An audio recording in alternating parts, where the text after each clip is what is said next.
बिस्मिल्लाहिर्रहमानिर्रहीम। वो एक मज़दूर था और एक फैक्ट्री में काम किया करता था। जब से कोरोना वायरस फैला था तब से लाखों लोग बेरोज़गार हो चुके थे। होटल्स, मार्केट्स, स्कूल और यूनिवर्सिटियाँ, यहाँ तक कि तमाम तर सरकारी दफातर बंद हो चुके थे। इसी तरह वो फैक्ट्री भी बंद हो चुकी थी जहाँ वो मज़दूरी करता था। फैक्ट्री की बंदिश की वजह से वो भी बेरोज़गार हो चुका था और अब उसकी जेब में सिर्फ 500 रुपये और अम्मी का भेजा हुआ एक खत था जिसमें उसकी वालदा ने लिखा था कि मुझे घर के खर्चे के लिए कम से कम 2000 रुपयों की अशद ज़रूरत है, जितनी जल्दी हो सके भेज दो। वो ये खत पढ़कर मज़ीद परेशान हो गया क्योंकि अगर हालात नॉर्मल होते तो वो कहीं ना कहीं से पैसों का बंदोबस्त कर लेता और ये कोई इतनी बड़ी रकम भी नहीं थी। लेकिन इस वक्त उसको ये 2000 रुपये बहुत बड़ी रकम लग रही थी और इसी वजह से वो काफ़ी परेशान हो चुका था। अम्मी को पैसे भेजना तो दूर की बात, अब तो उसका अपना गुजारा करना बहुत मुश्किल हो चुका था। फैक्ट्री वालों ने भी तनख्वाह के अलावा दीगर वाजिबात तक रोक लिए थे।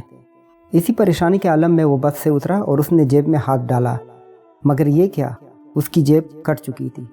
कोई जेब कुतरा उसकी जेब काट चुका था और उसमें मौजूद 500 रुपये और उसका अम्मी को लिखा हुआ खत अब मौजूद नहीं था। उस खत में उसने अम्मी को लिखा था कि मेरी नौकरी छूट चुकी है और फ़िलहाल मैं पैसों का बंदोबस्त नहीं कर सकता, आप गांव में ही किसी से कर्ज ले लें। कुछ ही दिनों बाद उसको अम्मी का खत फिर से मिला, जिसको देखकर ही उसके चेहरे का रंग उड़ गया क्योंकि वो जानता था कि अब की बार अम्मी ने गुस्से में बहुत कुछ लिखा होगा, क्योंकि अभी तक उसने अम्मी को पैसे नहीं भेजे, जबकि उसका अम्मी को लिखा हुआ खत भी चोर ले उड़ा था। खैर, खत तो पढ़ना ही था, सोलरस से हाथों खत खोला और पढ़ने लगा। मगर वो ये देखकर हैरान रह गया कि उसकी अम्मी ने लिखा था कि बेटा, तुम्हारे भेजे हुए 2000 रुपयों का मनी ऑर्डर मिल चुका है, और अम्मी ने ढेर सारी दुआएं दी थीं। वो ये सोच कर परेशान हो रहा था कि आखिर अम्मी को पैसे किसने भेज दिए, जबकि उसने ना तो किसी से कर्ज मांगा था, ना किसी और को अम्मी को पैसे भेजने का कहा था।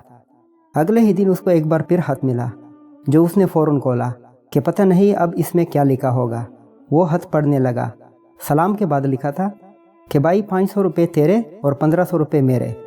सो मैंने अम्मी को 2000 रुपये भेज दिए थे, क्योंकि माँ तो माँ होती है, तेरी हो या मेरी, वो क्यों भूखी रहे। तुम्हारा मुजरिम जिसने तुम्हारी जेब काटने का जुर्म किया, हो सके तो मुझे माफ़ कर देना। दोस्तों, हम कितने ही बुरे क्यों ना बन जाएं, लेकिन हमें अपने मुआशरे में गरीब लोगों की मदद ज़रूर करनी चाहिए। हमारे मुआशरे में गुर्बत इंतहा को पहुँच चुकी है, इसलिए साहिब इस्तिताअत लोगों को चाहिए कि अपने आसपास मौजूद गरीबों की मदद कर दिया करें। दोस्तों, अगर आपने अभी तक हमारा चैनल सब्सक्राइब नहीं किया और आप इसी तरह की मज़ीद अच्छी वीडियोस देखना चाहते हैं तो चैनल को सब्सक्राइब करके घंटी के निशान को दबा दें। अल्लाह हाफ़िज़।